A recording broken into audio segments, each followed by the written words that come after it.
On a Thursday morning in August of 2019, at 7:42 inches the morning, 6 John Deere 8R tractors stopped moving in a soybean field in Marshall County, Illinois, and nobody could make them start again. They had not broken down. Their engines were running. Their hydraulics were pressurized. Their fuel tanks were full. Every system that could be checked from the cab showed green. The tractors were, by every mechanical measure, in perfect working order.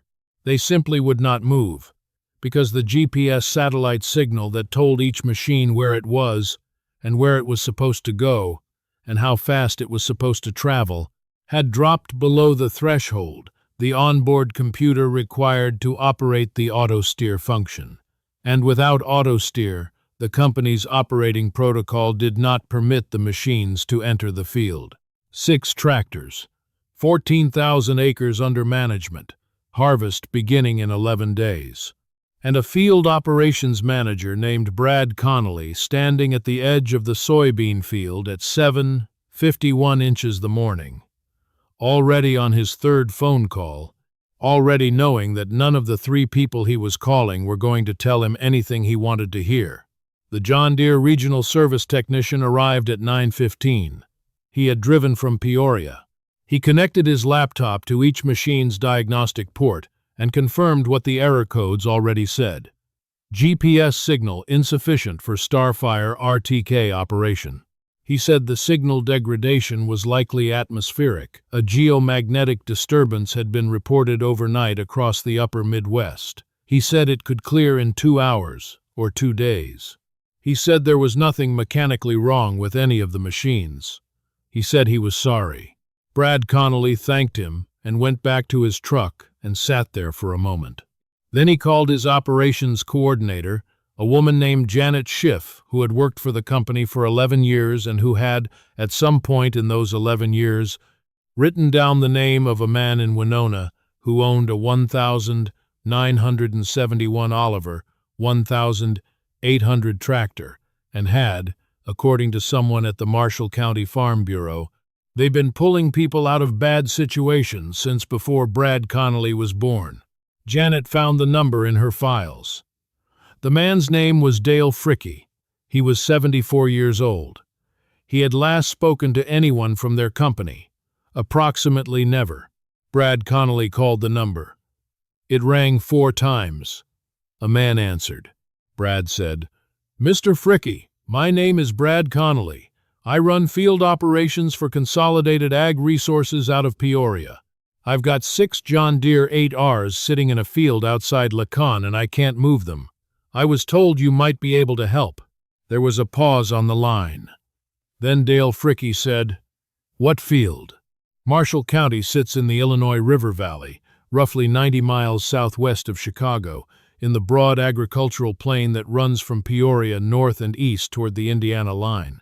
The Illinois River cuts through the county on the west side, and the old bottomland along the river is some of the deepest, richest ground in the state. Tama and Muscatine silty clay loams, the same soils that made central Iowa famous, deposited here by the same glacial processes and just as capable of producing corn and soybeans at rates that would have seemed impossible to the men who first broke the prairie with steel plows in the 1840s. The upland ground away from the river is slightly lighter, slightly sandier, but still exceptional in a good year, with good management. Marshall County corn runs 200 bushels per acre on the better ground. The county has been continuously farmed since the 1850s, and the farming has always been serious farming, the kind practiced by people who understood that the ground was the whole business and treated it accordingly.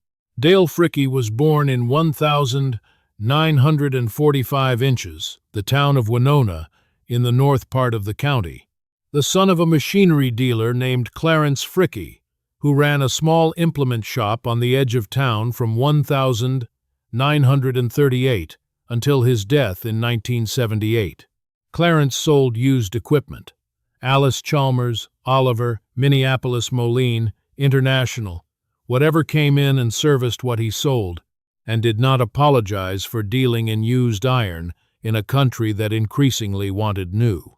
His shop smelled like cutting oil and grease and dry wood, and the back room was filled with parts bins labeled in Clarence's careful handwriting.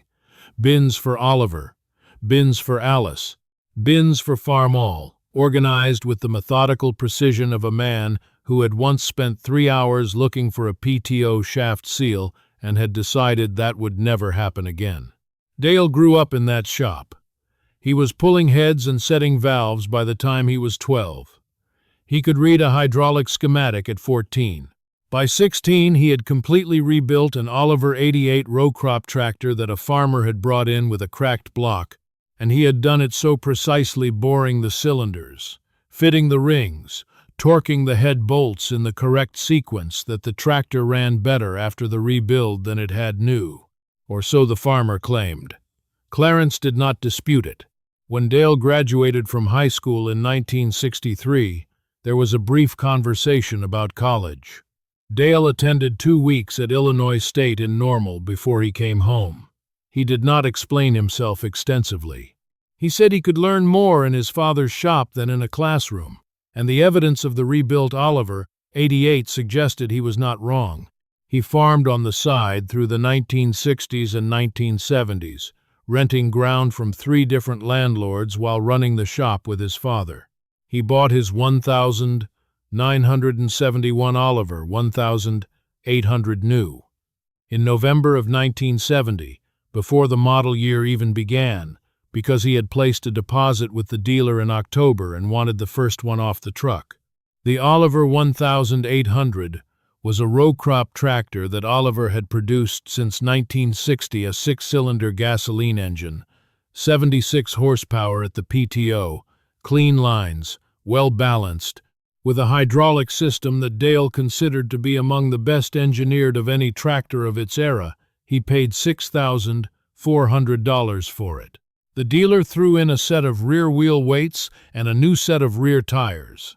He named it nothing. Dale Fricke did not name equipment, but he treated the Oliver the way other men treated things they had named, with consistent attention, regular maintenance, and a kind of quiet respect that expressed itself in action rather than sentiment. He changed the oil every 75 hours. He greased every fitting every morning before the machine went to work. He replaced wear items, filters, belts, hoses on schedule rather than waiting for failure. He kept a small notebook in the cab's toolbox that logged every hour, every service item, every repair, in pencil, in columns, the way his father had kept the parts bins organized. Because the cost of not knowing was always higher than the cost of keeping track. Clarence died in 1978 and left Dale the shop and its contents. By then, the implement business had changed considerably. The consolidation of the 1970s had pushed most small dealers out of new equipment, and the farm crisis of the 1980s had been hard on everyone in the business of selling things to farmers. Dale had closed the new equipment side of the operation by 1982 and focused on repair and salvage. He bought farm machinery at estate sales and auctions, stripped the usable parts, and organized them into a system that expanded Clarence's original bins until they occupied the entirety of a 4,000-square-foot building behind the shop. This was not a junkyard, though some people called it that. It was a library. The parts were organized, labeled, protected from weather and rust, and cataloged in a 3-ring binder system that Dale had updated every January since 1979. If you needed a hydraulic pump for a 1,966 Oliver 1,800, Dale could tell you within 4 minutes whether he had it, what condition it was in, and what it would cost. He stocked parts for Oliver, Alice Chalmers, Minneapolis Moline, Farmall, Massey Ferguson, and Ford machines that had not been manufactured in some cases for 40 years, but that were still running on farms across Marshall and Livingston and Putnam counties because the men who owned them had kept them maintained and could find parts if they knew where to look. His neighbors knew about it the way people always know about Dale Fricke's operation, with a mixture of affection and puzzlement, the way you feel about something that doesn't fit the categories available to you. Marvin Schultz, who farmed 600 acres east of Winona and had bought 3 consecutive John Deere 8 Series tractors since 2010, said Dale was a museum curator, not a farmer. Tom Halsey at the Winona Farm Bureau said he admired what Dale had built, but admitted he didn't fully understand the business model. Gary Albrecht, who had farmed next to Dale's rented ground for 20 years, said Dale's Oliver was the last tractor in the county that didn't need a software update to run a field. Gary said this in the spring of 2018. He said it as a gentle joke, the way neighbors joke about each other's equipment choices. He did not say it as a joke in August of 2019. Consolidated Ag Resources was a farm management company headquartered in Peoria that had assembled approximately 42,000 acres of rented farmland across 7 counties in central Illinois through a series of acquisitions and lease agreements that began in 2011. Their business model was straightforward. They leased ground from individual landowners who didn't want to farm it themselves, farmed it at scale using salaried operators and high-capacity equipment, and returned a net lease payment to the landowner after covering production costs. The scale of the operation allowed them to negotiate input prices that individual farmers couldn't access, and their technology systems, GPS-guided planting, variable rate fertility application, yield mapping, satellite imagery theoretically allowed them to manage each acre more precisely than a smaller operator could.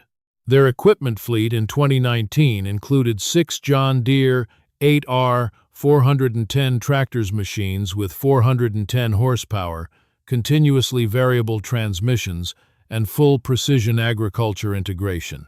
Each one had cost $342,000. The 6 tractors together represented just over $2 million of iron, all of it financed, all of it dependent on the John Deere Operations Center software platform and the Starfire RTK GPS network for the auto-steer function that the company's operating procedures required for field work. The auto-steer requirement was not arbitrary.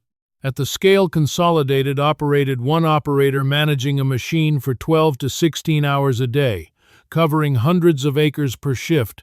The GPS guidance system was not a convenience, it was the system.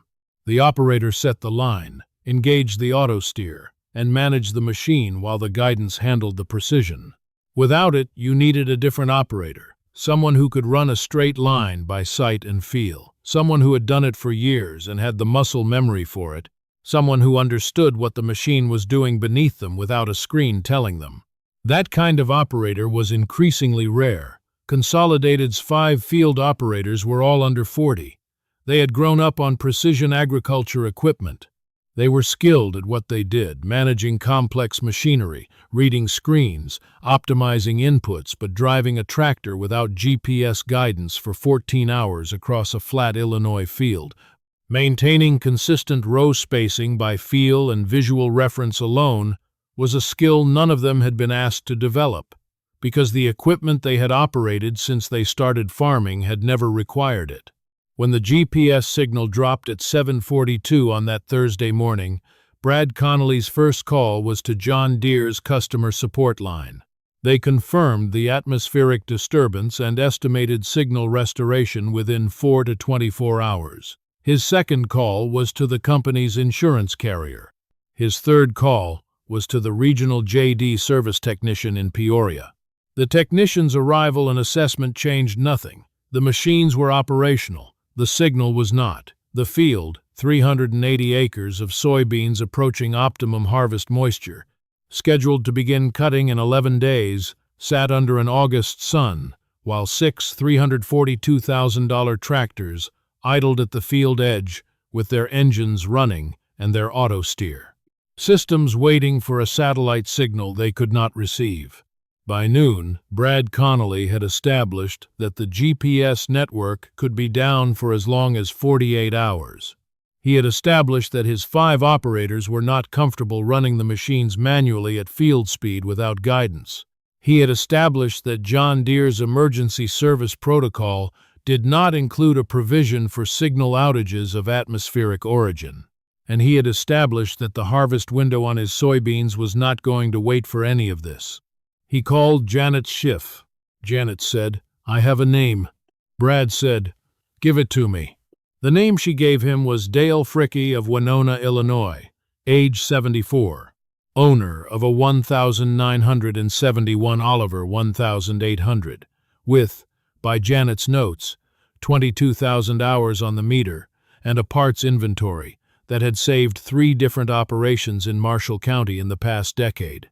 She said she had heard about him from the Farm Bureau and from a man named Gary Albrecht who had used Dale's parts inventory to fix a downed Farmall 806 during planting 2 years before, and had called Dale Fricke the most useful person in the county. She said she did not know if Dale did custom work or if he would be interested or if the Oliver would do what they needed. She said it was the only lead she had.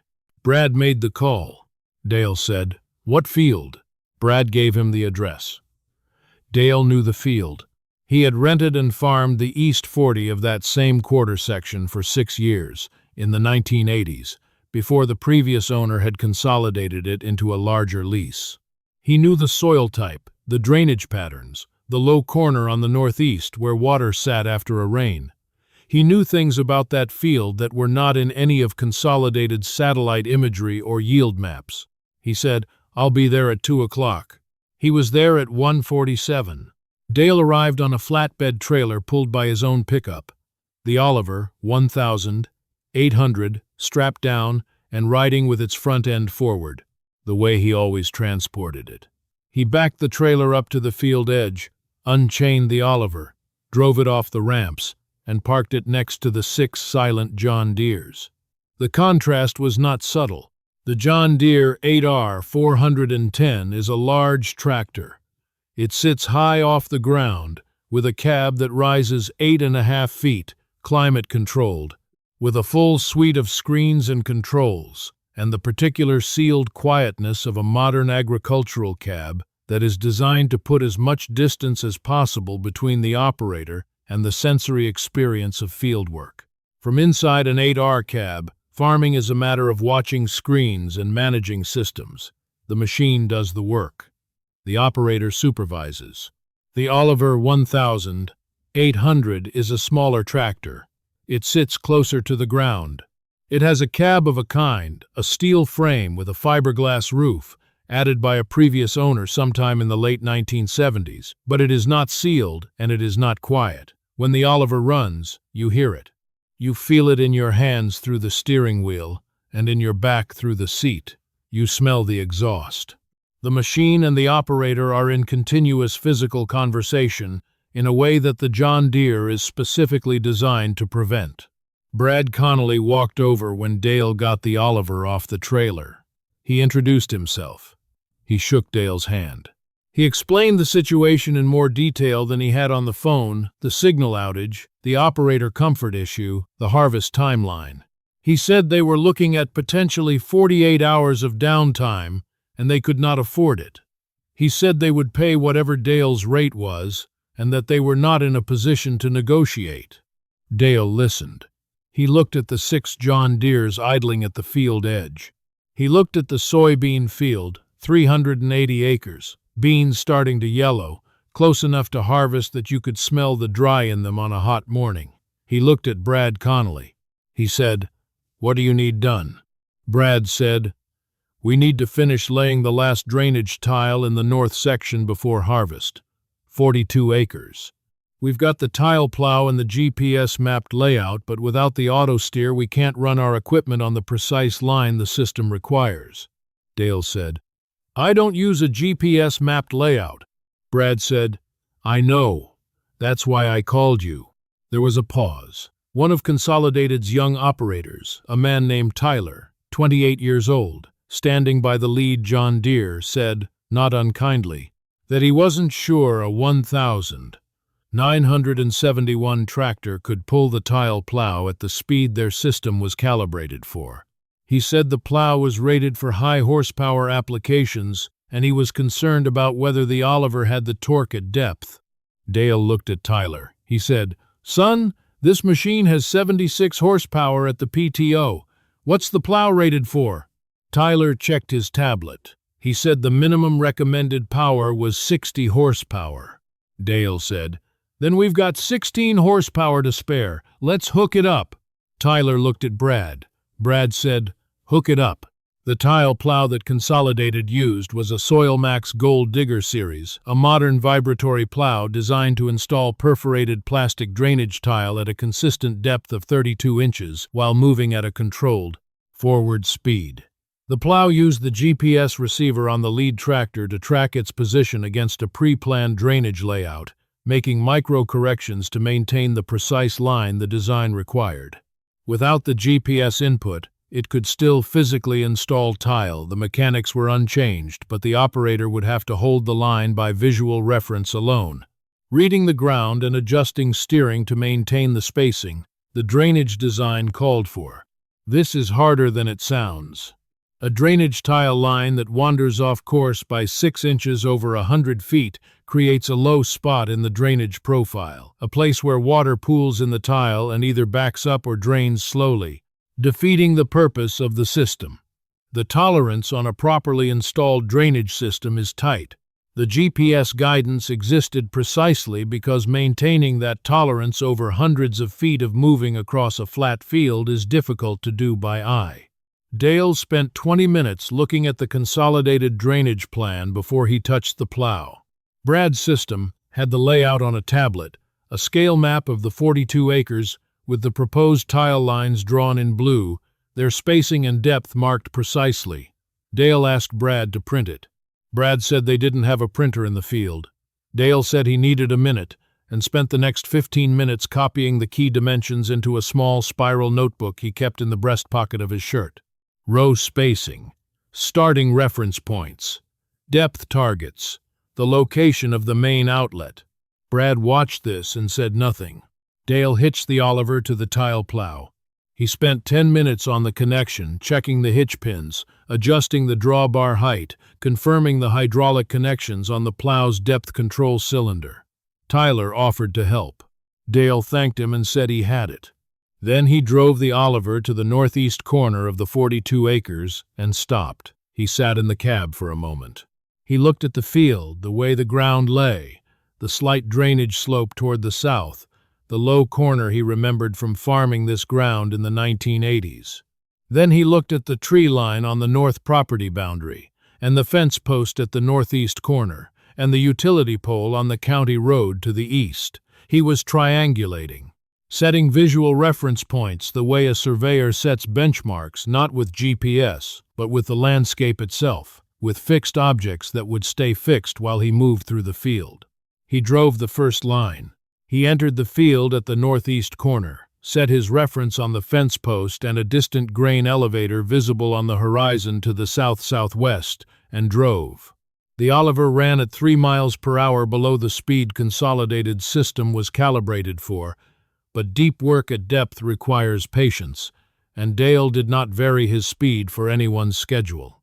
The tile plow cut into the Thomas silty clay loam 32 inches down, the Oliver's rear end squatting slightly under the load, the exhaust note deepening from its normal rhythm to the particular low, working cadence of an engine pulling hard and pulling steadily. Brad watched the first pass from the field edge. Tyler stood next to him. Neither of them spoke.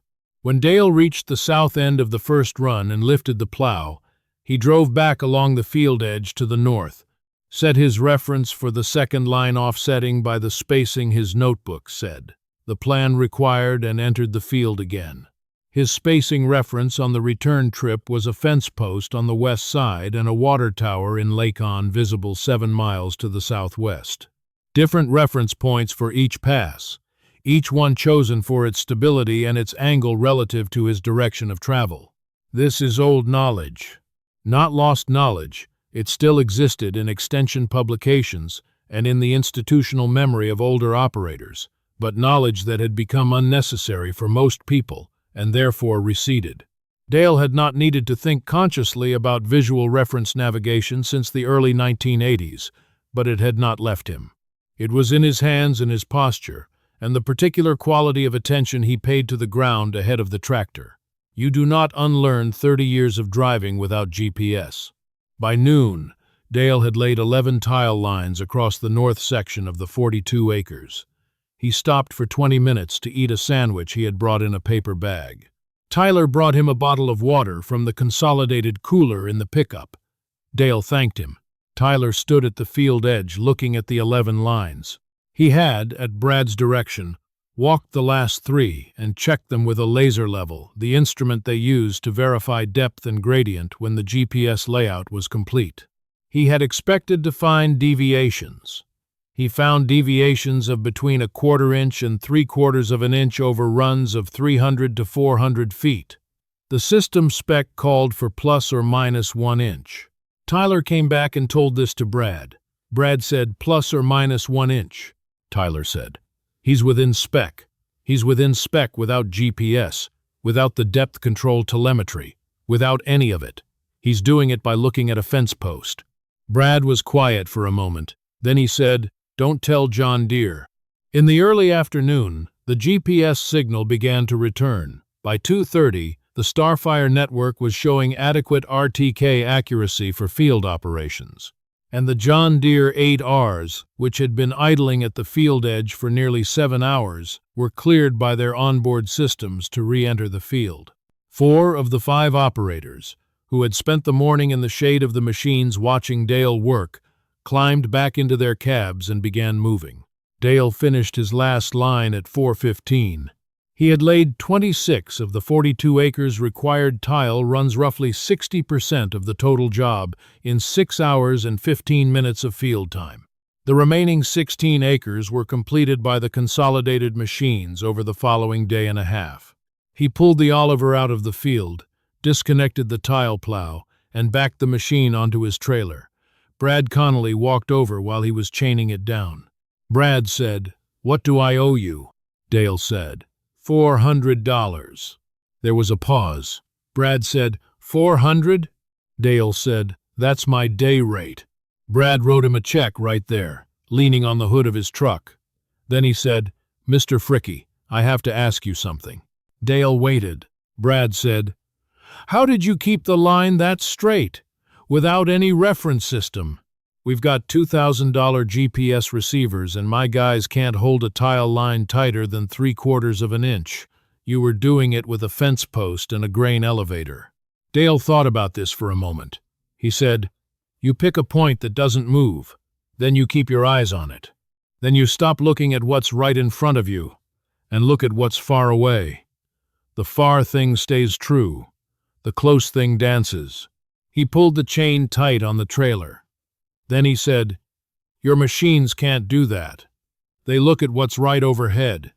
When what's right overhead goes away, they stop. Mine looks at the horizon. The horizon doesn't have bad reception." He got in his truck and drove back to Winona. The story got out the way stories get out in a place where people know each other not all at once, not officially, but in the way that a piece of information moves from one conversation to the next until it has covered the whole county without anyone being able to say exactly how. Tyler, the young operator, told the other 4 operators that afternoon while they were finishing the tile work. He told it straight. The old man came in, did 60% of our job in 6 hours, stayed within spec, charged $400, and drove home. One of the other operators texted his brother, who farmed in Putnam County. His brother texted 3 people. By the following week, the story had reached the Farm Bureau in Lacon, and the co-op in Henry, and the implement dealer in Winona, where Dale had bought his Oliver 48 years before from a salesman who was now dead. Marvin Schultz heard about it at the co-op in Winona on a Monday morning. He had said, the previous year, that Dale Fricke was a museum curator. He did not repeat this assessment at the co-op on that Monday morning. He said, "I know Dale does good work." He said it the way a man says something he wishes he had said earlier. Gary Albrecht, whose gentle joke about the Oliver not needing a software update had been exactly correct in a way he had not intended, stopped by Dale's shop on a Wednesday afternoon. He did not have a specific reason for stopping. He said he'd been meaning to come by and look at a hydraulic cylinder Dale had for an old 806. They spent an hour in the parts building going through the bins, and Gary found the cylinder and paid $42 for it and spent another half hour talking. He did not directly mention the consolidated job. He did not need to. The subject of the visit was clear enough. Brad Connolly filed an incident report with Consolidated's management in Peoria. The report documented the GPS outage, the operational impact, the resolution, and the cost. The operational impact section ran to 3 pages. The resolution section was 2 paragraphs. The cost section contained one number, $400. Consolidated's operations director, a man who had spent 15 years in agricultural technology and believed deeply in the precision systems he had built, read the report in his office in Peoria. He read the part about the tile line tolerances plus or minus 3/4 of an inch over 400-foot runs, without GPS, without depth control telemetry, by visual reference alone. He read it twice. Then he called Brad Connolly. He said, "Is this accurate?" Brad said, "Yes." The operations director said, "He held sub-inch tolerance on a drainage tile installation by eye in 6 hours?" Brad said, "Yes." There was a pause. The operations director said, "We need a contingency protocol for signal outages." Brad said, "Yes." The operations director said, "Do you think Mr. Fricke would be open to consulting with us on what that looks like?" Brad Connolly thought about Dale Fricke chaining his Oliver onto the trailer and handing him the notebook with the tile layout copied in pencil and driving back to Winona without ceremony. He thought about the $400 check. He thought about what Dale had said about picking a point that doesn't move and keeping your eyes on the horizon. He said, "I'll ask." He called Dale that evening. Dale said he wasn't a consultant. He said he was a farmer and a parts man, and he did day work occasionally when someone needed something done. He said if they had specific work, he was available. He said his rate was $400 a day. Brad said, "We'll be in touch." He was. Consolidated hired Dale for 12 days of work over the following 2 years: drainage, tile, field roads, a particularly difficult wet soil compaction problem on a 40-acre block that their precision soil mapping had identified, but their operators could not resolve. Dale resolved it with a chisel plow he had rebuilt from salvaged parts in 1994, and a deep understanding of how water moves through Tama silty clay loam under different saturation conditions.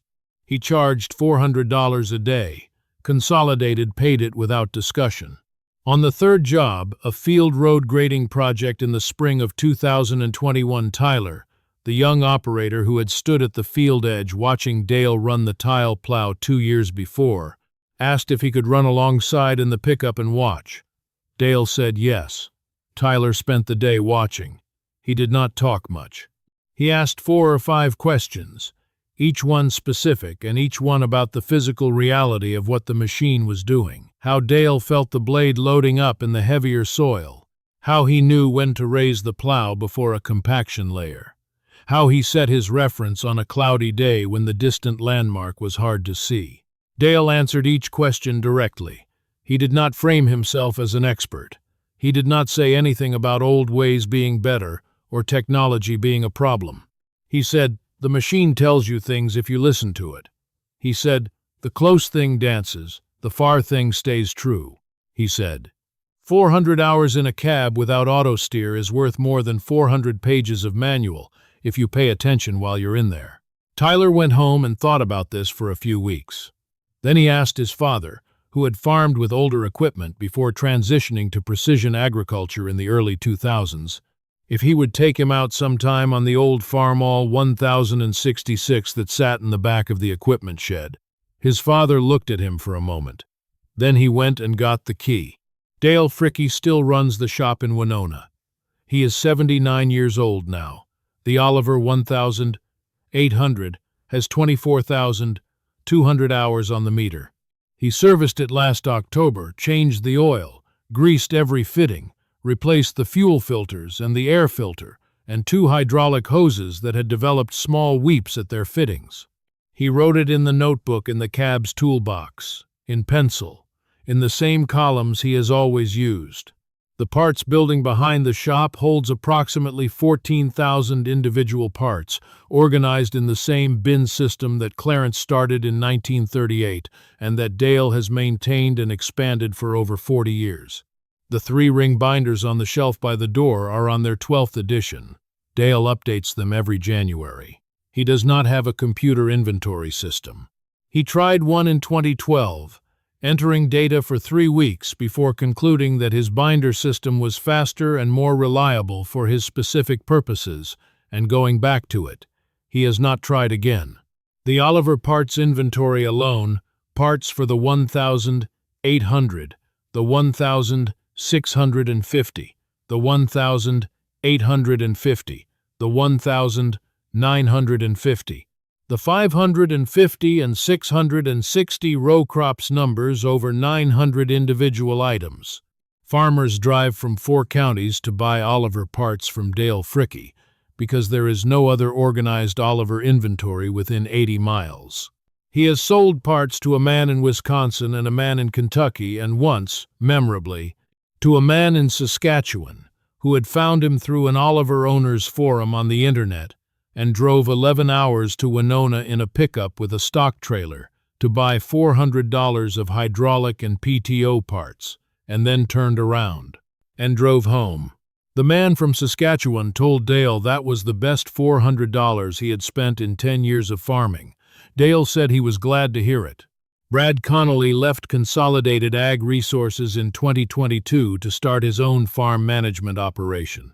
Smaller, on 4,000 acres he knows well. He does not run an auto-steer protocol that grounds his machines when the signal drops.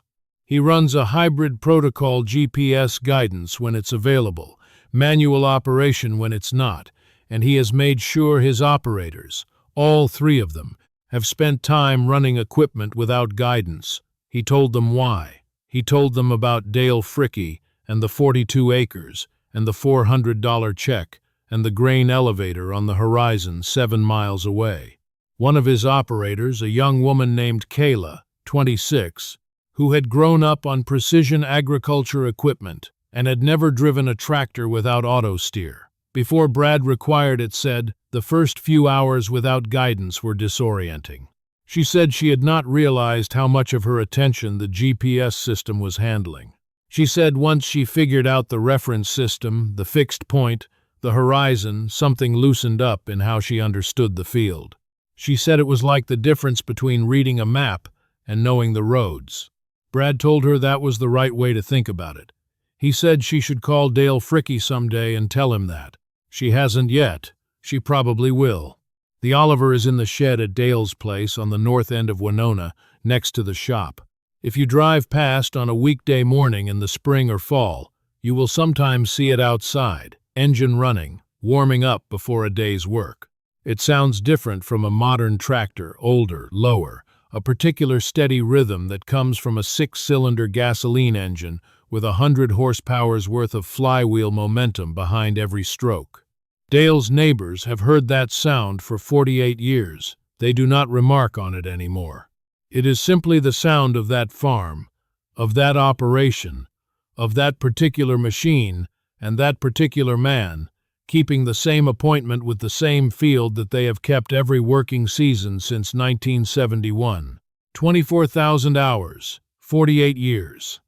1 notebook in the toolbox, full of pencil columns, every service item recorded, every hour logged. The Oliver does not have GPS. It does not have auto-steer. It does not have a continuously variable transmission or a climate-controlled cab, or a satellite uplink, or a yield monitor, or any of the systems that a modern operator uses to manage a modern machine. It has a seat, and an engine, and a man who has been paying attention for 48 years. And when the signal goes away, when the satellites are confused and the auto-steer shuts down and the $2 million machines sit at the field edge with their engines running and nowhere to go, the Oliver goes to work. The horizon doesn't have bad reception. It never has.